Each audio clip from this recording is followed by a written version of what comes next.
মঞ্জরি নামে যে চলচ্চিত্র উৎসব আপনারা দেখছেন বেশ কয়েকদিন ধরে, আজকে তার 17তম দিন, 17th ডে। আপনারা বুঝতেই পারছেন গত 16 দিন ধরে আমরা নানা ধরনের ছবি আপনাদের দেখিয়েছি। আগামীকাল যেহেতু কালী পূজা, আগামীকাল আমাদের এই ট্রান্সমিশন আপনারা দেখতে পাবেন না। আজকের কথা বলি, আজকে 3টি ছবি আছে। প্রথমটির নাম দ্য পানিশার, দ্বিতীয়টির নাম to be or not to be, আর তৃতীয় যে ছবিটি তার নাম হচ্ছে অ্যানোরক। এই 3টি কাহিনী ভিত্তিক ছবি। আর আজকে এই ছবির গুলি দেখাবার আগে যিনি বলবেন তার নাম প্রেমেন্দু বিকাশ চাকি।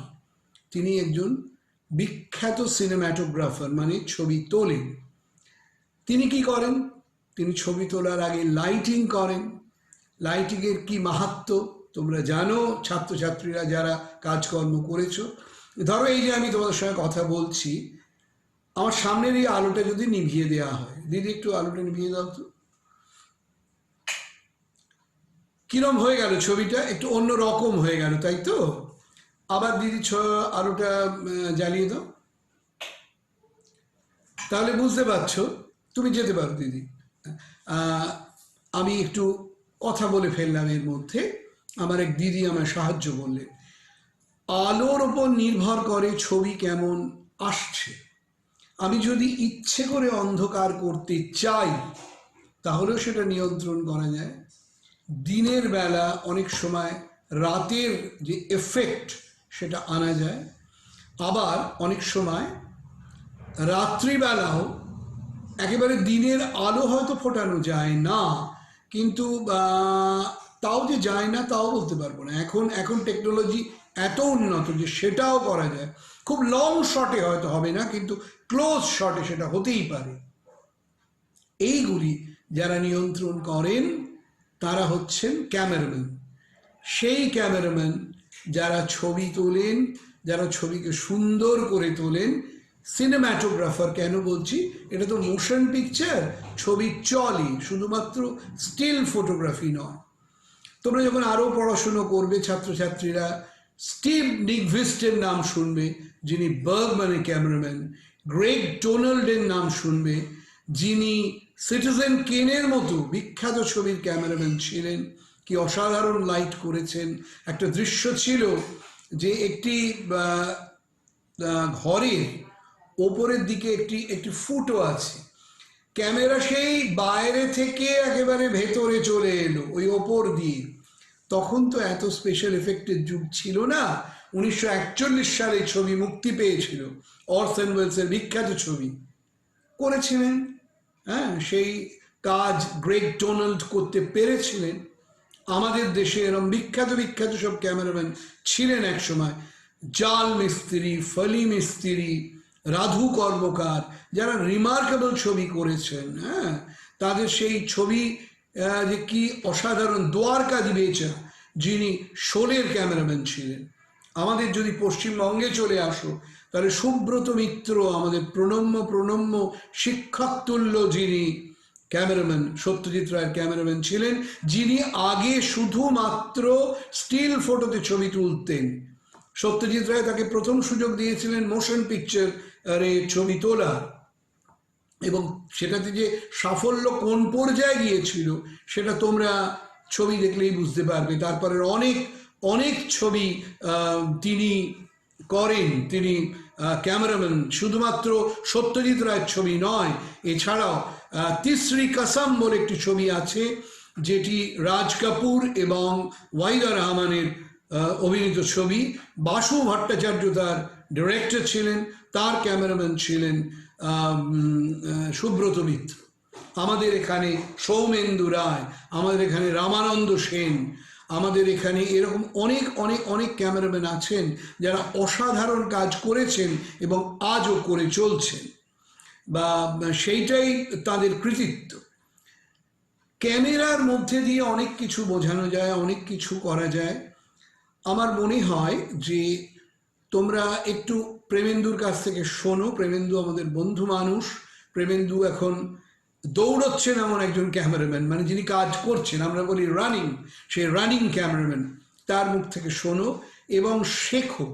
যে কোনো জিনিসই, তোমাদের একটা কথা বলি, তোমরা আমার সন্তান তুল্য, অধ্যাবসায় ছাড়া ভাই কিছু হয় না। হ্যাঁ, অধ্যাবসায় দরকার। ছাত্রছাত্রীদের বলছি, যাই করো এবং সেটা অত্যন্ত যত্ন নিয়ে করবে। যখন একটা জায়গায় ছবি তুলবে, এখন তো ছবি অনেক অনেক সোজা হয়ে গেছে, ফোকাস নিজে নিজে হয়ে যায়, অটো ফোকাস। একটা সময় তারা গ্রামে গঞ্জে মাঠে ঘাটে দাঁড়িয়ে তারা দেখতেন যে দূরে ছবি কেমন আসছে, কি লেন্স লাগাবেন, সেই লেন্স অনুযায়ী ছবি কাছে দূরে হচ্ছে। ইচ্ছে করে যদি ডিস্টর্শন আনতে চান তাহলে তারা এমন এমন লেন্স লাগাতেন। হ্যাঁ, কাছে ছবি তুলছেন কিন্তু দূরের লেন্স লাগাচ্ছেন, দূরের ছবি তুলছেন কাছের লেন্স লাগাচ্ছেন, ইচ্ছে করে তারা হয়তো ওই এফেক্টটা দিতে চান। আমি আর কথা বাড়াবো না, তোমরা ভালো করে জিনিসটা জানো, এটাই কাম্য। নমস্কার।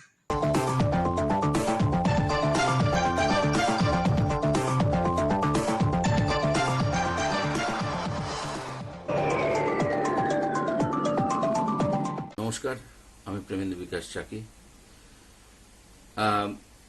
সিনেম্যাটোগ্রাফি বলতে গেলে পরে যে প্রথমে আসে সিনেমা। সিনেমা আসলে এই সিনেম্যাটোগ্রাফি শব্দটা কিন্তু আমরা গ্রিক শব্দ থেকে পাই। মানে সিনেমা, সেটাকে ওনাদের গ্রিক ভাষায় হচ্ছিল সিনেমা, KINEMA, অর্থাৎ মোশন। আর গ্রাফি অর্থাৎ লাইন বা ড্রয়িংস। তাহলে মোশন ড্রয়িংস, এই কথাটাকে বলা হয় সিনেমাটোগ্রাফি। এই সিনেমাটোগ্রাফি প্রথম যে আমরা জানতে পারি যে চলমান ছবি, সেটা 1800 শতকের, মানে 1873 সালে একটা এক্সপেরিমেন্ট করা হয়। সেই এক্সপেরিমেন্টটা ছিল হলো স্টিল ফটোগ্রাফি ক্যামেরা, মানে স্টিল ক্যামেরা পরপর পরপর পরপর বসানো হয় এবং প্রত্যেকটা শাটারের সাথে একটা সুতো বেঁধে উল্টো দিকে বেঁধে দেওয়া হয় এবং মাঝখান থেকে একটি ঘোড়া ছুটিয়ে দেওয়া হয় এবং সেই ঘোড়াটির পায়ে লেগে একটির পর একটি সুতো ছিঁড়ে যায় এবং শাটার অন হয়।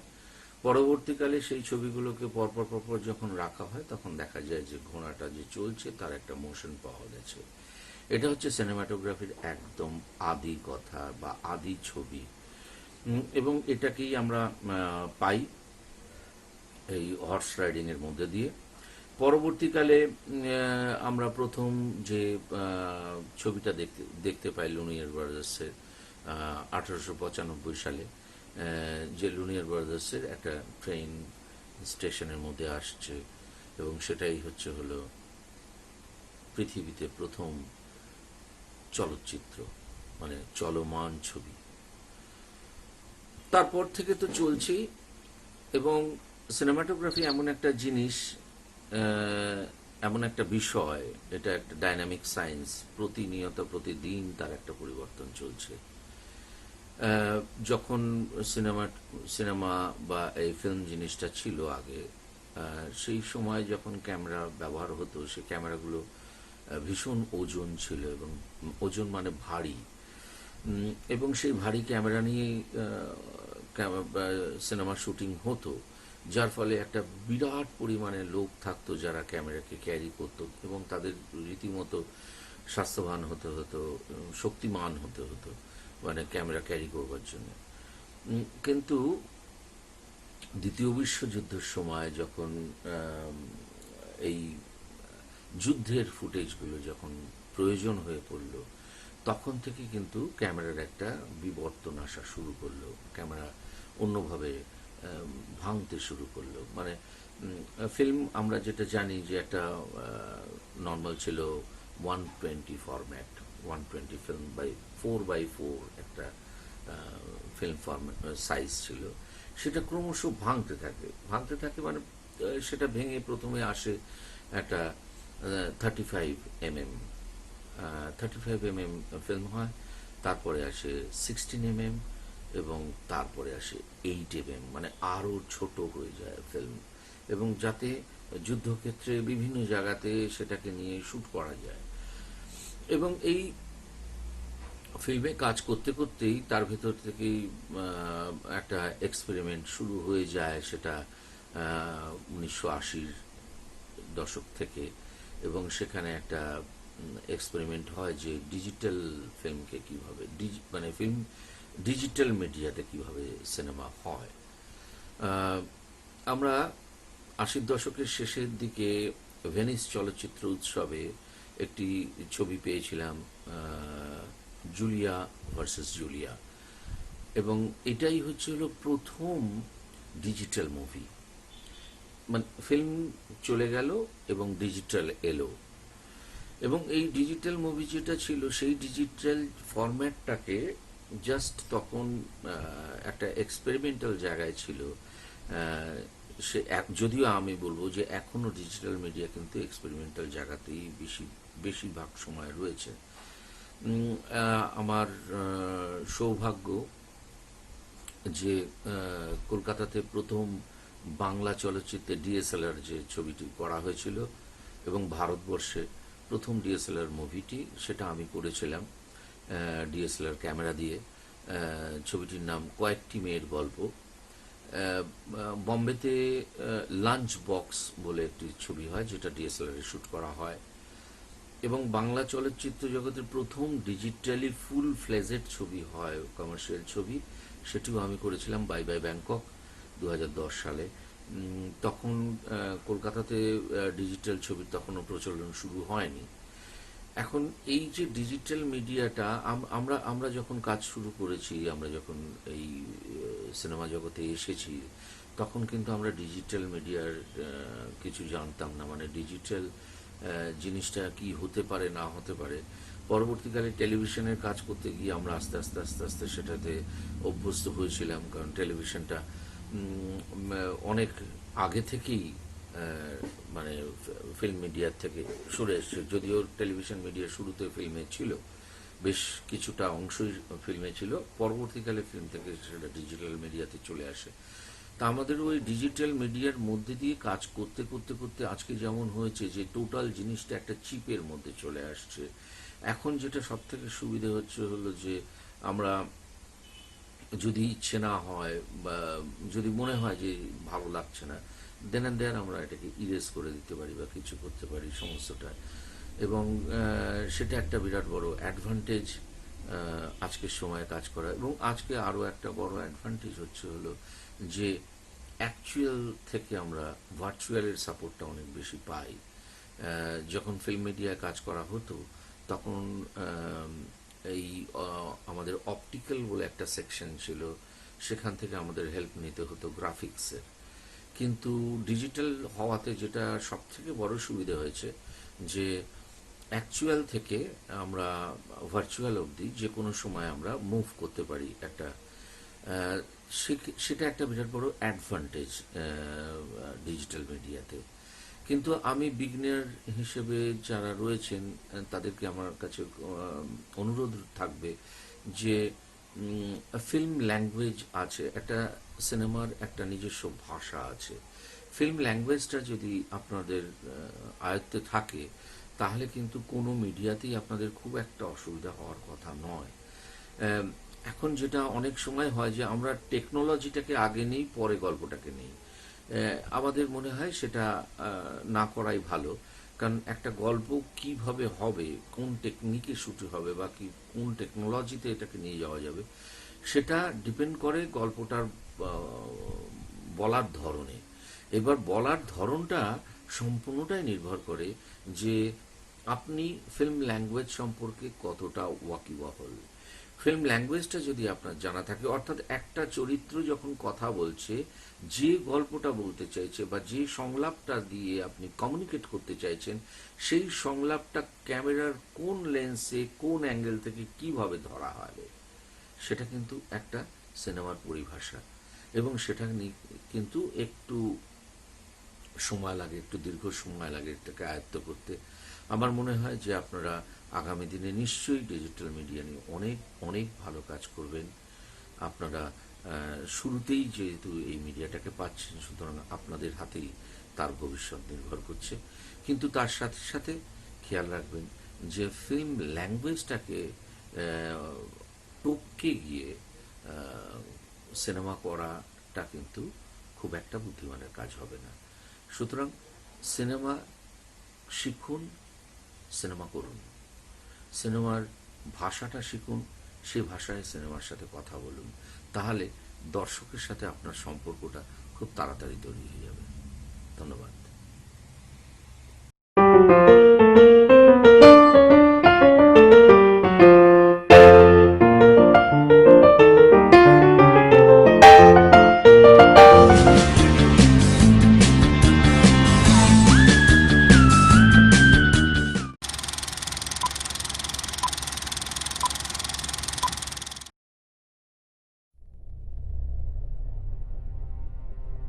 I love my country. It's my responsibility to keep it clean. আমার শৈশবের কোনো কিছুই মনে নেই।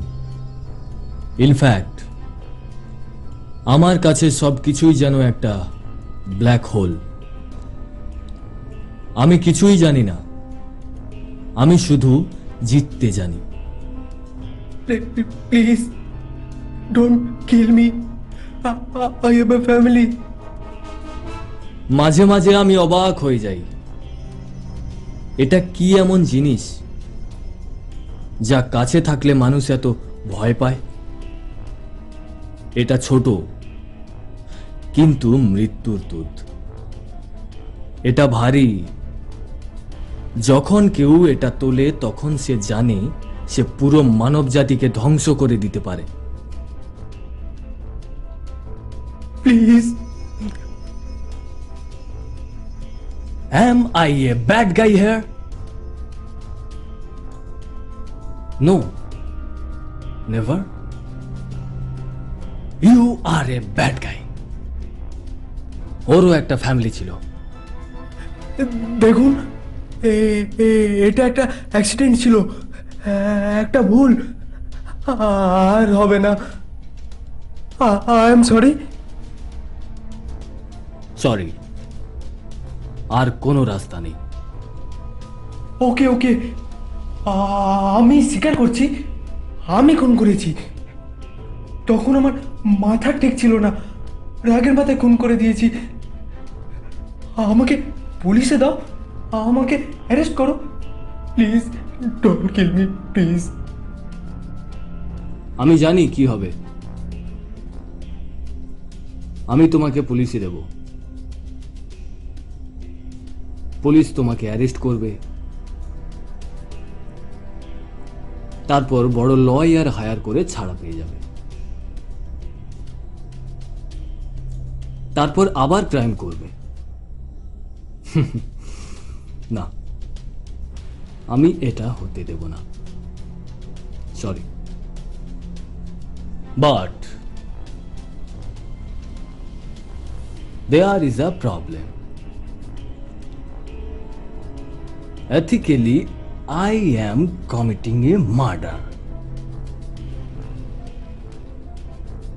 আমিও খুনি, হ্যাঁ? ইয়েস, ইয়া। কিন্তু আমি যদি তোমাকে না মারি তাহলে তুমি অনেককে মারবে। তাই অনেককে বাঁচাতে গেলে একজনকে মরতেই হবে।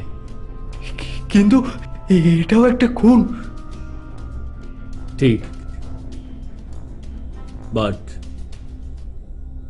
I am sorry.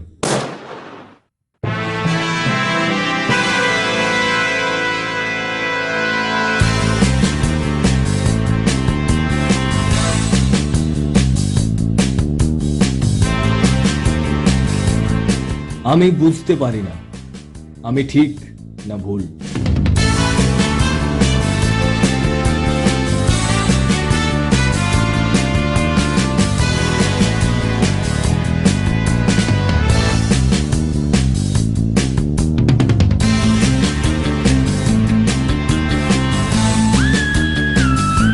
মাঝে মাঝে মনে হয় আমিই ঠিক, আমি যাদেরকে মারছি তারা মানুষ নয়, monster.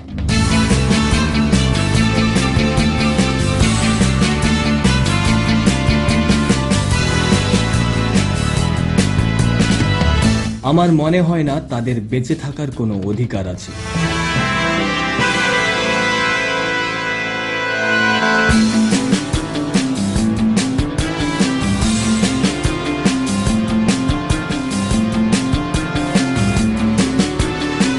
Some call me a hero, but more call me a serial killer.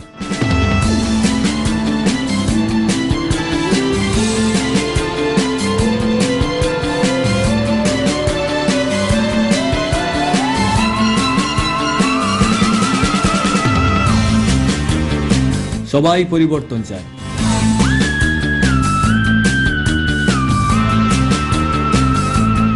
যেখানে দেশের আইন কাজ করে না সেখানে আমার আইন কাজ করে।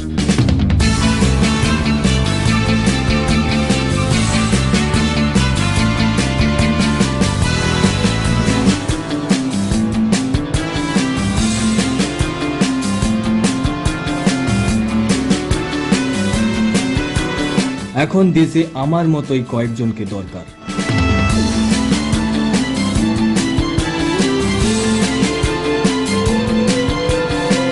I love my country. It's my responsibility to keep it clean.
মুকুলিত হোক শতমঞ্জরি পরিণত ফলে, বিকশিত হোক নতুন কুসুম প্রস্ফুটিত শতদলে।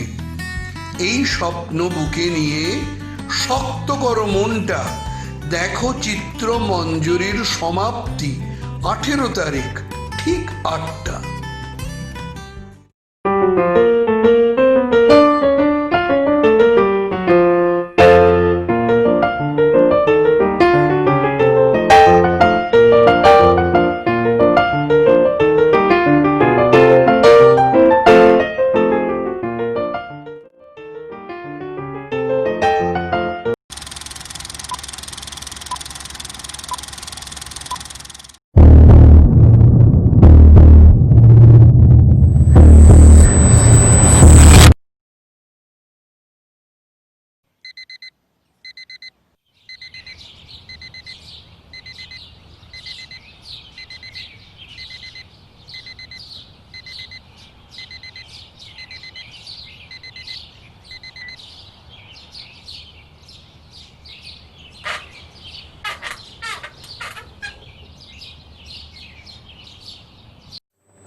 Yes, sir. Good morning.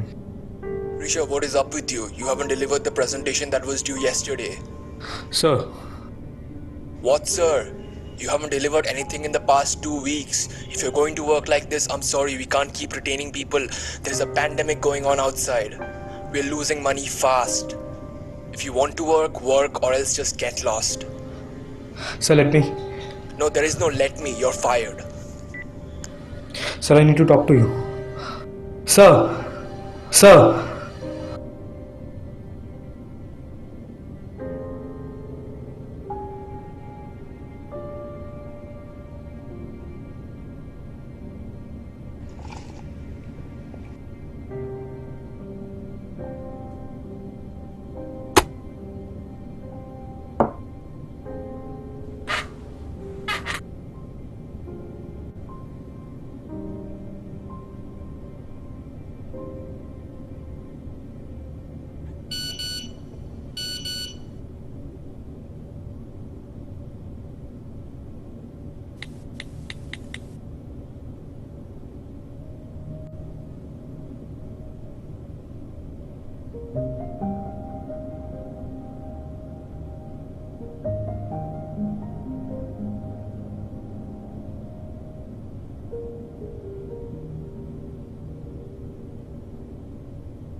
The number cannot be reached now.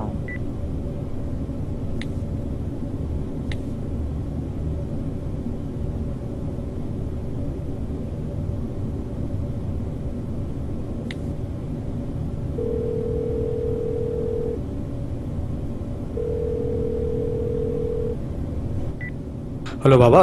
কিরে কেমন আছিস? তোকেই ফোন করতে যাচ্ছিলাম। বলছি বাবু, তুই টাকাটা কি পাঠাতে পারবি? বুঝতেই তো পারছিস এই লকডাউনের বাজারে খুব টানাটানি চলছে। হ্যাঁ বাবা, আমার কিছু বলার ছিল তোমায়। আজকালের মধ্যে বাবা, আমার কথাটা একবার শোনো, আমার তোমার সাথে কিছু কথা ছিল। তুই যত জলদি হোক একটা ব্যবস্থা কর। আচ্ছা, আমি তোর মাকে নিয়ে একটু হসপিটালে যাচ্ছি, বাবা।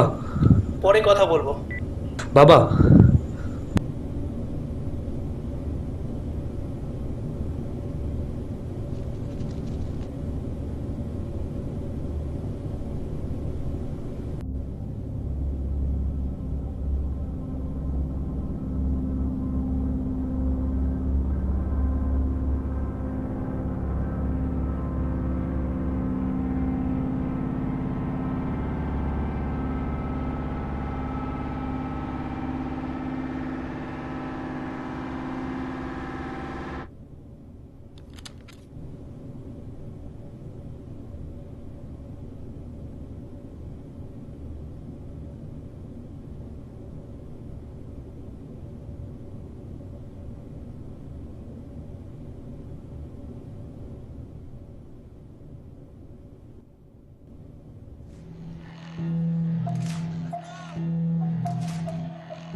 রে, কোন জগতে থাকিস তুই? ভাই আমি ভালো নেই ভাই।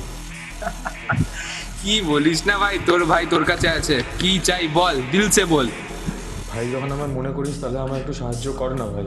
আজ তোকে আমি আমার খুশির জগতে নিয়ে যাবো, যে জগতে খুশি খুশি আর খুশি। হাত বাড়া যদি ভাই মনে করিস আমাকে।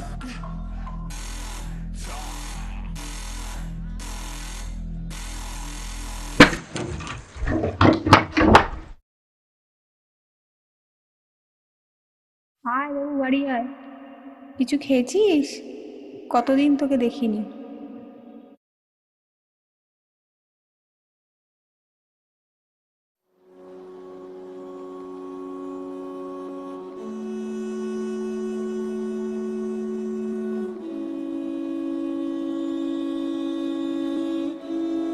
কিরে, কেমন আছিস?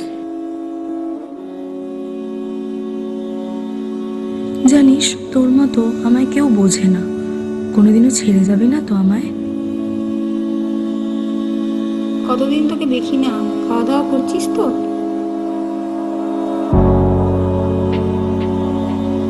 কি হচ্ছে পাগলা, বেঁচে থেকে লাভ কি?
মুকুলিত হোক শত মঞ্জরি, পরিণত ফলে বিকশিত হোক নতুন কুসুম, প্রস্ফুটিত শতদলে।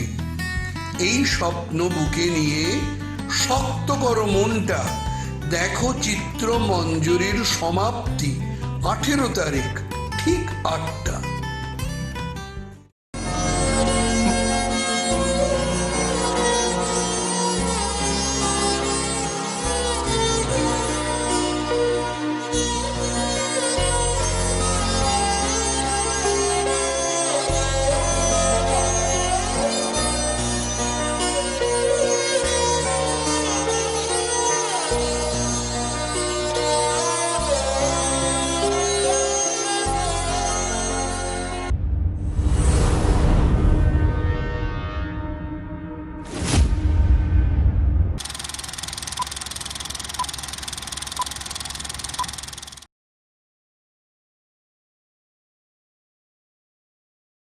तंबाकू आज ही छोड़ें। सहायता के लिए 1800-112356 पर कॉल करें या मिस कॉल दें 01122901 पर।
হ্যালো, হ্যাঁ বলুন।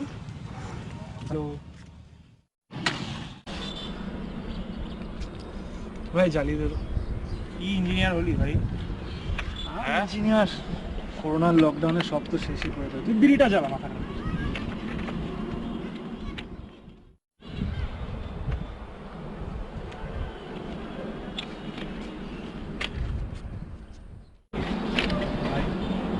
কলেজে ফিস প্রত্যেক সেমিস্টারে 60,000 টাকা করে ফিস।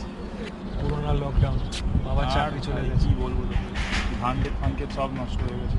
আমপানে নাকি? আমফানের জন্য ফসল নাই, কিছু নেই, কি করা যাবে? কী করবো আমি? খুব খারাপ অবস্থা।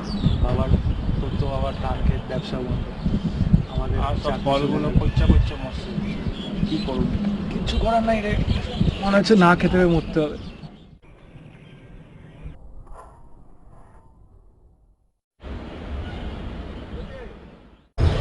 কি বলিস, কলেজের ফিস তো দিতে হবে, কিছু তো বুঝতেই পারছি না কি করবো। ভাই ম্যাকআউটের আন্ডারে পড়ি ভাই, ফিস তো দিতেই হবে। অনেক টাকা চাইছে ওরা। তোর কি মনে হয়, মাথায় কোনো উপায় আছে তোর? ভাই দাঁড়া, ডাকাতি করবি?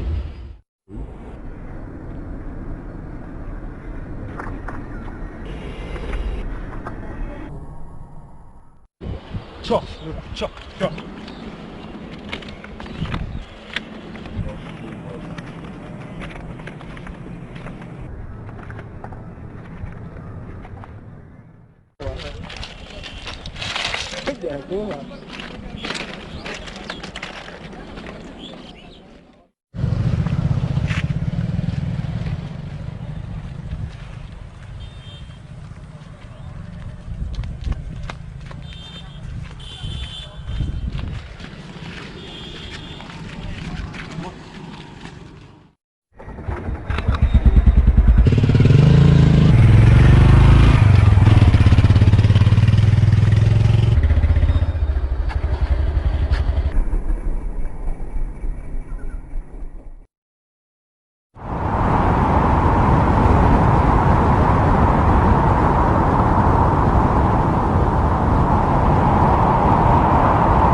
রোকরা আছে ভাই, ধর রোকরা ধর।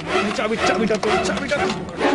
এই নড়বি না, একদম নড়বি না, চুপচাপ এখানে একদম নড়বি না। গাড়ি থাক, শান গাড়ি বার কর, গাড়ি বার কর, গাড়ি বার কর, গাড়ি বার কর, গাড়ি বার কর, গাড়ি বার কর। এ নড়বি না, দেওয়া।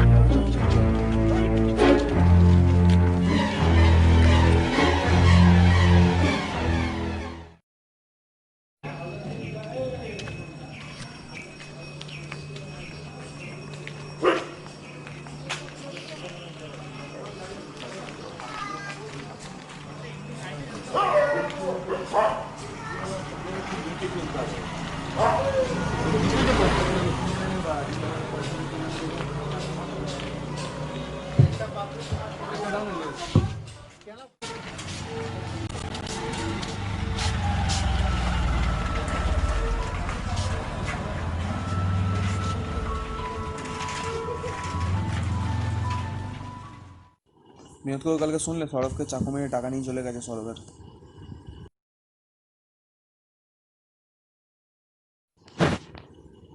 হসপিটালে যাবে বলে টাকা বের করেছিল। সৌরভের তো করোনা হয়েছে, পজিটিভ। কি বলছেন? পজিটিভ এসছে? আপনি চেক করেছেন?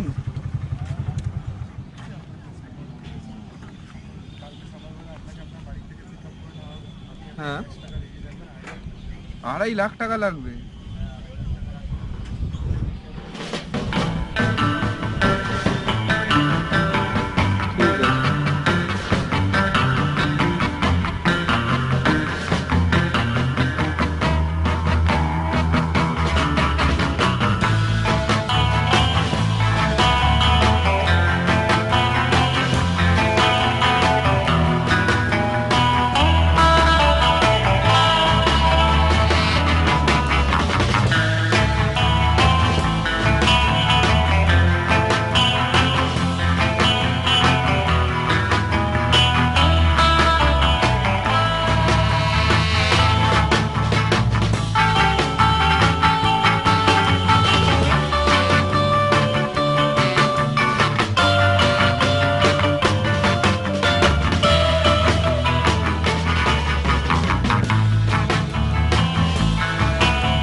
মুকুলিত হোক শত মঞ্জরি, পরিণত ফলে বিকশিত হোক নতুন কুসুম, প্রস্ফুটিত শতদলে।